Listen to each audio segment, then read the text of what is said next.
Willkommen bei der Ländli Show mit mir, Florian Streletz. Kommen wir jetzt zu unserem Thema heute Abend. Schauen einmal auf eine der größten Bedrohungen unserer Zeit. Und dabei meine ich nicht etwa, dass der vegane Ex-Koch und rechte Verschwörungstheoretiker Attila Hildmann nun seine extrem weit rechts außen drehenden Joghurtkulturen versucht, an den Arier zu bringen. Als ob die auf ihre Darmflora achten würden bei der Scheiße, die so aus deren Gesichtsaftern kommt. Nur bevor wir loslegen, noch eine kleine Sache. Denn die Kaffeetasse der Woche ist dieses Mal passend zum Thema meine Dr. WHO-Tasse, die mir die BBC zugeschickt hatte.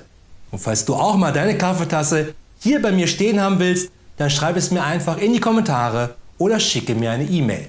Wichtig bei beiden, bitte ausreichend frankieren und alles unter dem Hashtag wohl keine Tassen mehr im Schrank. Aber kommen wir jetzt zu unserem Thema, denn heute Abend geht es um die WHO. Oder wie es ihr eigener Dr. WHO sehr gut beschreibt, indem er einfach die WHO mit der Zeit gleichsetzt. Die Menschheit glaubt, Zeit wäre eine strikte Abfolge von Ursache und Wirkung, aber in Wahrheit, vom nicht-linearen, nicht-subjektiven Punkt betrachtet, ist sie mehr wie ein großer Ball aus Schnibbidi-Schnick, wibbelig-wabbeligem Zeugs. Besser hätte selbst ich die WHO nicht beschreiben können. Oder die komplette 8. Staffel von Game of Thrones. Die World Health Organization steht seit Beginn der Corona-Krise im Verdacht, zu China-freundlich gehandelt zu haben. Hätte sie also viel früher reagieren können oder gar müssen, als es die ersten Gerüchte von einem Coronavirus in China gab? Oder hat sie sich zu lange von China hinhalten lassen, weil China selber alles versuchte, um Covid-19 unter den Teppich zu kehren, zu den ganzen toten Studenten vom Massaker auf dem Platz des himmlischen Friedens? Genau deswegen sollten wir uns heute einmal die WHO anschauen. Die WHO wurde nach dem Zweiten Weltkrieg mit großem Idealismus gegründet. Zudem wählte man ganz bewusst die Schweiz als ihren Sitz, um damit auch die politische Neutralität der WHO zu zeigen. So kam es zu der Situation, dass auf der einen Seite im Zuge des Kalten Krieges an den Grenzen zwischen Westen und Osten sich die Soldaten beider Seiten bis an die Zähne bewaffnet gegenüberstanden, während auf der anderen Seite überall auf der Welt Krankenschwestern und Ärzte aus beiden Lagern Hand in Hand in Krisengebieten für das Leben der Menschen kämpften. Die WHO hatte somit schon damals etwas geschafft, das weder die UN oder jede Fußball-Weltmeisterschaft bis heute geschafft haben, nämlich ein universelles Gemeinschaftsgefühl, ohne dass dabei ständig jemand erklärt werden muss, wann Abseits ist. Und weil damals die Staaten in der WHO ohne zu zögern zusammengearbeitet hatten, feierte die WHO dann in den 1970ern einen der größten Siege der Menschheit. 10 Jahre nach dem Start des Feldzugs gegen die Pocken ist das Vorkommen dieses Virus auf einen einzigen Fleck der Erde eingeschränkt: Somalia. Hier treten die Pocken im Frühjahr 1977 als Epidemie auf. Die WHO rückt mit Ärzten, Krankenschwestern und medizinischem Material an. Sie bekommen die Seuche schnell in den Griff. Schließlich finden sie auch den letzten Pockenkranken, den Koch Ali Maumalin. Er übersteht die Krankheit, die Pocken sind besiegt. Und aufbauend auf diesen großen Erfolg entschied sich die WHO, nun Gesundheit als Menschenrecht zu etablieren. Denn jedes Land hat in der WHO nur eine Stimme. Egal wie groß, wie toll oder wie hübsch dieses Land auch ist. Und ja, bei letzterem meine ich dich, sexy Andorra. Und weil gerade Gesundheit im Interesse vieler südlicher Mitgliedstaaten stand, setzten sie sich auch mit dem Wunsch damit durch. Nur fanden das die USA total unlol und torpedierten dieses Vorhaben unter Ronald Reagan, Goldene Himbeere, unwürdiger Schauspieler und Goldene Himbeere, würdiger Präsident, mit allen politischen Mitteln, indem er unter anderem die Zahlung der USA an die WHO verringerte. Als dann in den 1980ern der HIV-Virus aufkam, fokussierte sich die WHO nur auf dieses, was wiederum dazu führte, dass die WHO kaum mehr auf plötzlich auftretende Krankheiten angemessen reagieren konnte.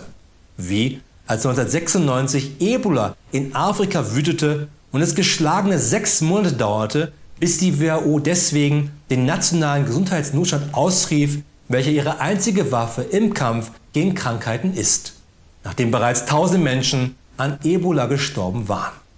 Und als dann Gerüchte aufkamen, dass es in China vermehrt zu unerklärlichen Lungenerkrankungen kam, stand die WHO vor einem Dilemma.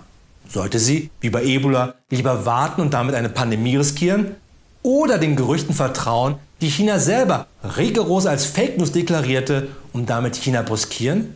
Ich glaube, jeder weiß jetzt, von welchem Coronavirus ich wohl da gerade spreche, oder? Ende 2002 erfuhr die WHO aus inoffiziellen Quellen von einer tödlichen Krankheit, die in einer chinesischen Provinz ausgebrochen war. Die Chinesen behaupteten, es handle sich um eine Art Grippe.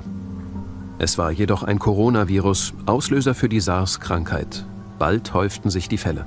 Die Generaldirektorin Gro Harlem Brundtland fand deutliche Worte gegenüber China. Mit ihrer Entscheidung, Reisewarnungen auszusprechen, überschritt sie ihre Kompetenzen und bewahrte so die Welt wahrscheinlich vor einer Katastrophe. Also genau das, was wir heute erleben, hätten wir auch schon 2002 durchmachen müssen.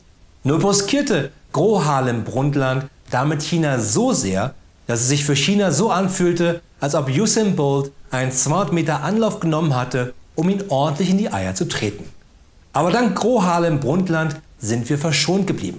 Denn sie hatte als Kinderärztin den Vorteil, schon vorher tausende Kids behandelt zu haben und somit alle Ausreden der Welt zu kennen. Deswegen konnte sie auch Chinas Lügen durchschauen, wo die Menschen angeblich keine unerklärliche Lungenerkrankung hatten, sondern nur an Beatmungsgeräte gelegt wurden, weil man einfach zu viel saubere Luft in Peking hatte. Nur war dieser internationale Tritt in die Eier für China eine Zäsur. Eine Zäsur, bei der die Finanzierung der WHO eine entscheidende Rolle spielt. Und das geht sogar wieder einmal auf Ronald Reagan zurück. Denn als er in den 1980ern versuchte, durch das Drosseln der Zahlung der USA auf die WHO politischen Druck auszuüben, dachte sich diese: Fick dich, du Ronald McDonald der Westernfilme. Wir suchen uns einfach andere Sugar Daddies. Allerdings führte das dann hierzu. Zwar bezieht die Organisation Beiträge von ihren 194 Mitgliedstaaten, doch 4/5 aller Einnahmen sind freiwillige Spenden. Von denen sind über 3,6 Milliarden Dollar zweckgebunden. Das heißt, der Spender legt fest, wofür die WHO das Geld ausgibt. Welche Forschung wird gefördert? Welche medizinischen Maßnahmen werden eingesetzt? In welchem Land? Und über diesen Umweg, welche Unternehmen werden von der Spende profitieren? Und so ist heute alleine die Bill und Melinda Gates Stiftung der größte Geldgeber der WHO. Nur macht Onkel Bill das nicht, um der Menschheit etwas zurückzugeben, nachdem wir seit 1995 mit Windows gestraft sind wie eine 11. göttliche Plage. Der WHO nämlich stehen die Gelder von Billy the DOS Kid nicht frei zur Verfügung, sondern müssen im Kampf gegen Polio eingesetzt werden. Und nur dafür. Nur damit macht sich die WHO umso abhängiger von ihren Geldgebern. Polio ist sicherlich eine schreckliche Krankheit, aber jedes Jahr sterben 1,2 Millionen Menschen alleine an der Tuberkulose und die WHO kann nichts dagegen machen, weil das Geld fehlt. Und diese Abhängigkeit von den Geldgebern nutzt natürlich auch China aus, indem es dank seiner schier nie enden wollenden Mittel sowohl Geld als auch Manpower entweder direkt Chinesen oder Personen von befreundeten Ländern in gewünschte Positionen hieft. Wie bereits 2007 zu helfen, dass die Hongkongerin Margaret Chan zur Generaldirektorin der WHO wurde. Oder wie auch ihr Nachfolger 2017, der Äthiopier Dr. Tedros, der 4 Tage vor dem Ausrufen des nationalen Gesundheitsnotstandes wegen Covid-19, aber ohne die Reisewarnung wie bei Gro Harlem Brundtland 2002, noch für ein paar schöne Bilder fürs familiäre Fotoalbum bei Xi Jinping in China war. Leider ist dieses Besetzen von prominenten Positionen durch China wie in der WHO heute keine Seltenheit mehr, sondern die Regel.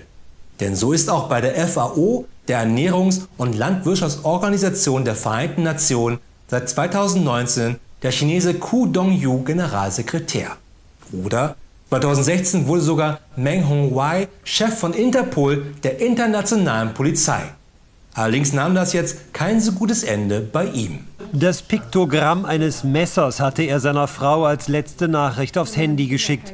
Die schlug daraufhin vor der Presse Alarm. Ihr Mann, zugleich Interpol-Chef und Chinas stellvertretender Polizeiminister, war vor rund 2 Wochen nach China gereist und dort spurlos verschwunden.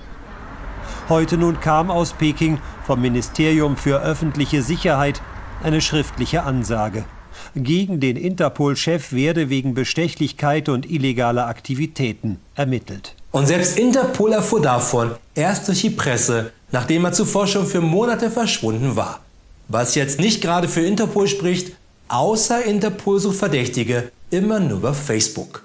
Also fassen wir einmal zusammen. Ja, China nimmt Einfluss auf die größten Organisationen der Welt, sei es die WHO, durch hohe Mitgliedsbeiträge oder Spenden oder zu bestimmen, wer sie anführt. Und das macht China nicht anders als die USA, die das schon Jahrzehnte zuvor so gemacht hat. Nur ist die USA immerhin zu großen Teilen eine Demokratie, China nicht. Wenn allerdings das Land, in dem gerade ein Virus ausgebrochen ist, alles versucht, das geheim zu halten, was soll dann die WHO machen? Wenn dich die Feuerwehr anruft, weil es Gerüchte gibt, dass es eventuell bei dir brennt, du aber sagst, nee, das ist nur der feurige Sonnenuntergang und Nero spielt nur ganz zufällig gerade die Harfe, was soll die Feuerwehr machen? Natürlich versucht China Einfluss zu nehmen auf internationale Organisationen. Aber nur weil der Chef von Interpol Chinese ist, wurden alle Mitarbeiter von Interpol nicht automatisch gleich Mitarbeiter der chinesischen Geheimpolizei, oder? Ansonsten hätte Interpol definitiv gewusst, wo Meng Hongwei war. Trotzdem ist die WHO kein chinesischer Think Tank. Denn die WHO ist mehr als nur ihr Chef oder ihre Sugar Daddies wie Bill Gates, wobei auch der bestimmt nur denkt, dass Gesundheit kein Menschenrecht ist, sondern am Ende nur wie ein großer Ball aus Schnibbidi-Schnick, wibbelig-wabbeligem Zeugs. Aber noch eine kleine Sache. Natürlich hören sich die knapp 4 Milliarden Euro pro Jahr, die der WHO zur Verfügung stehen, nach viel Geld an. Okay, bei Wirecard wäre das nur eine weitere offene Buchung auf den Philippinen, aber nur einmal zum Vergleich. Alle Krankenhäuser in Berlin haben 2017 rund 5,3 Milliarden Euro für die Versorgung von nur 3,5 Millionen Berlinern und einer Handvoll Brandenburger Gesundheitsschmarotzern ausgegeben, während die WHO für fast 7,6 Milliarden Menschen nur 4 Milliarden zur Verfügung hat. Und das ist echt scheiß wenig. Weswegen jedes Jahr 52.000 Säuglinge sterben müssen, weil sie keine Impfung gegen Tetanus bekommen können. Eine Impfung, die es bei uns bei jedem Einkauf im AfD-Shop kostenlos dazu gibt. Da wäre übrigens auch eine zusätzliche Impfung gegen Hepatitis Typ A, F und D wichtig. Gesundheit sollte immer ein Menschenrecht sein und nicht ein Spielball, damit Bill Gates hofft, Absolution zu bekommen für sein verkacktes Windows 7, was er nie bekommen wird. Das war's wieder von der Show für heute, aber keine Sorge, wir sehen uns wieder am Freitag mit den Lately News. Bis dahin eine gute Nacht und viel Glück da draußen.